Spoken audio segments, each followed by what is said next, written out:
Hey, what's going on, everybody? Many people agree that relationships are one of the most difficult but rewarding things on the planet. But people sometimes just give up on them altogether. Hang tight. I want to tell you what's helped me a ton when it comes to having a happy marriage, being in love, and things just keep getting better through the years. Now, one thing from the very beginning that my wife and I shared was the oneness mindset. So, what does that mean? She was into Buddhism, and me, I was also into psychedelics. And one thing that bridges those things together is the belief that everything is a part of the whole, everything is connected.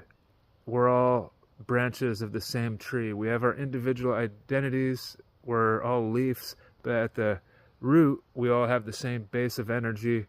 And knowing that and practicing that is a different beast, right? But it gets better with practice. So you're on the same team. A lot of people forget about that. They butt heads with their partner. They get into the ego, competitive.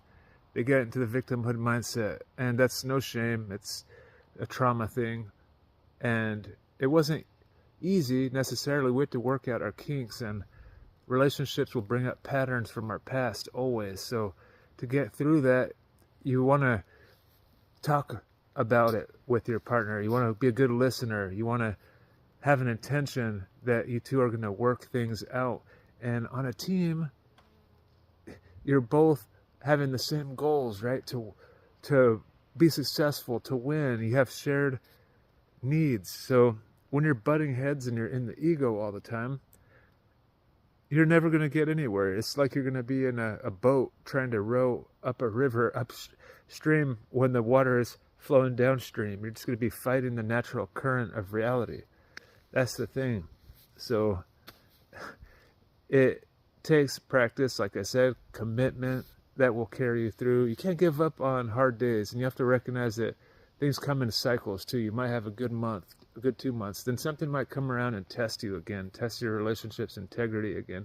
But remember the oneness mindset. That's one of my favorite pillars for integration when journaling or trying to discover your blockages, is the oneness versus the separation mindset. Okay, so of course you have to kind of believe in oneness to use it, right? Separation is a reality, but oneness is a higher reality as well. So you want to be moving into the oneness as much as possible to find that peace and heal. Take care, everybody.